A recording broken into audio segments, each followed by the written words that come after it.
Again, this is your writing.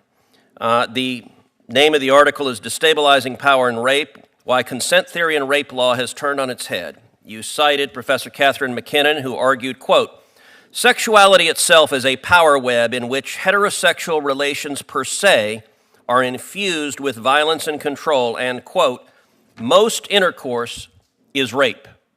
Now, her views are extreme, and yet, and when Senator Blackburn asked you about them, here at the hearing, when you want to be confirmed, you try to distance yourself from them. But here's what you wrote in the article. You embrace those views. You wrote, quote, I employ the view that rape is sex in order to focus on the significance of consent and rape law. The Sex Act is a violation per se without consent. In order to properly align the consent doctrine in rape law with consent in other areas of law, non-consent must be presumed.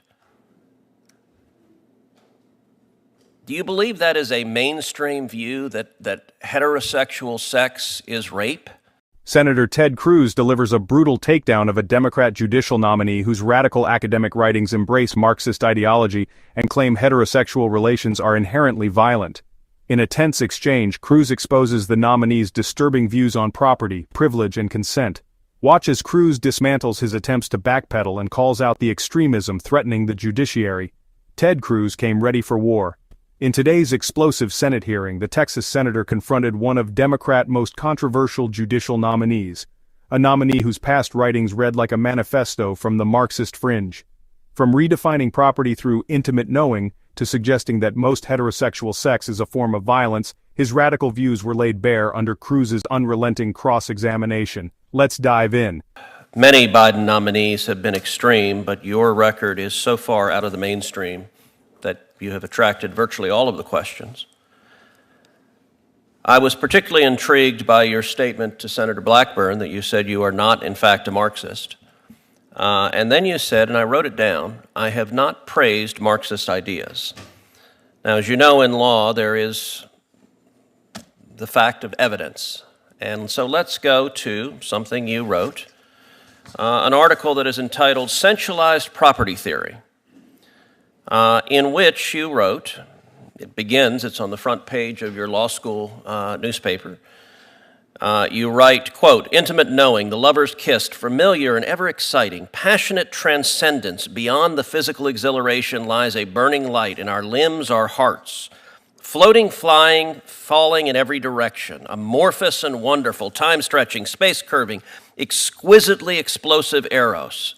And yet I timidly tremble every time. Now, somehow this is about property, which is not immediately evident as to why, but later in the article you write, you say, property is not simply a relationship between an owner and an object of ownership. Property is primarily a complex relationship between people and secondarily regards the objects people exploit. Historically, three paradigms have dominated European notions of property. Locke appealed to the notion that labor points to who has the right to exploit property. Bentham relied on utility to dictate who has rights based on how the property is exploited. And Marx was plainly disgusted with the alienation that property imposed and its establishment of an us and them and haves and have-nots. Each theory alone denies important components of human experience. Among them are the ability to work, the need for personal privacy and boundaries, and uniquely diverse desires which spin us all in differing life directions. However, the process towards integrating all three may provide a framework for relationships that enhances each unique self. The aspiration towards intimate knowing, the intimate knowing of oneself and others, is a creative struggle towards redefining property. What the hell does that mean?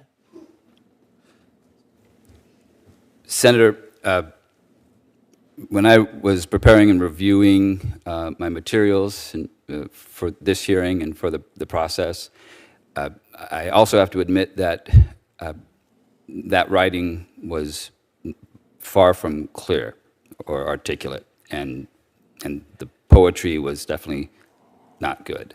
Now, Senator, I don't make... Do you believe we need to have a creative struggle towards redefining property, which is what you were advocating for? That was something that I wrote 30 years ago, Senator, and in the course of just exploring law school and the ideas that came with Okay, being so in your law school. flirtations with Marxism were 30 years ago, so let's go more recent. In 2020, you gave a speech entitled Reflections on Equity and Privilege, and you said, quote, "First, the world is wide enough for all of us. Privilege derives its power from the belief in scarcity, scarcity of money, natural resources, food, and power itself. The desire to control it all drives privilege. I want to suggest to you that equity, the idea of equity, rejects this model of scarcity." Now, that's Marxism in 2020. What did that mean? I've never considered that to be Marxist, Senator. It's the idea that equal access, and in the context of the work that I do here, So there is no scarcity, there are no property rights. Equity gives everyone an entitlement to each other's property. Is that right? not at all. And in the context of the work that I do on the bench, Senator, when you look at my record for all of these 16 years, you will find that I have upheld the Constitution and our case precedent. Okay, well, let's turn to something else you wrote in the Wisconsin Women Law Journal. Again, this is your writing.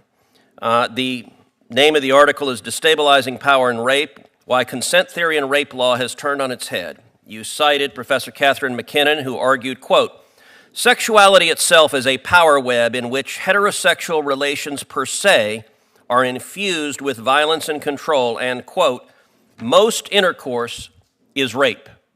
Now, her views are extreme, and yet, and when Senator Blackburn asked you about them, here at the hearing, when you want to be confirmed, you try to distance yourself from them. But here's what you wrote in the article. You embrace those views. You wrote, quote, "I employ the view that rape is sex in order to focus on the significance of consent in rape law. The Sex Act is a violation per se without consent. In order to properly align the consent doctrine in rape law with consent in other areas of law, non-consent must be presumed."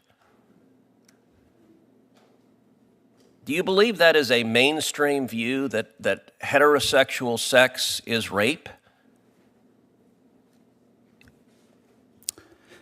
Senator, in that article, I was exploring different ideas and theories, and I was employing the hypothetical that you've just described to try to tease out a particular issue with respect to consent.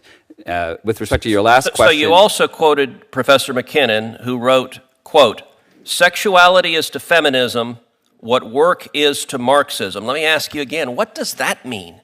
Senator, I was summarizing different theories that people were presenting, so that way I could explain them and then employ an analysis with respect to the issue of what consent was in the context of sexual assault back in 30 years ago. I think your views are far, far out of the mainstream. Ted Cruz didn't just confront a judicial nominee, he dismantled an ideology that's creeping into the very heart of America's legal system. With precision, depth, and fearless clarity, Cruz exposed the nominee's disturbing academic record, one that romanticized Marxist theory, questioned the legitimacy of property rights, and even suggested that heterosexual intimacy is inherently violent. While others might have glossed over these writings or accepted weak explanations, Cruz held the line. He demanded accountability. He asked the tough questions the media refuses to ask and challenged the dangerous ideas being quietly embedded into our institutions. This wasn't a performance. This was a defense of the Constitution, of American values, and of basic common sense. Ted Cruz reminded us all that experience matters, that clarity matters, and that courage matters most of all when the stakes are highest. In an era where radical ideologies are rebranded as equity or theoretical exploration, Cruz made it clear: there's nothing academic about undermining property rights, erasing boundaries of consent, or rewriting the foundation of justice. By standing firm and speaking truth, Ted Cruz once again proved that he's one of the few leaders willing to challenge the extremist drift of the Biden administration. If Moore in Washington had his backbone, we wouldn't be in this fight to preserve the rule of law. We'd be winning it. Whether you agree with him on every issue or not, one thing is undeniable. Ted Cruz is fighting to protect the America we know, and the Constitution that holds it together. Cruz made it crystal clear, these ideas aren't just extreme, they're disqualifying. America deserves judges who respect the Constitution, not those who rewrite it under the guise of equity and creative struggle. So if you stand for common sense, the rule of law, and the truth, make your voice heard. Like, share, and subscribe, because this fight isn't over.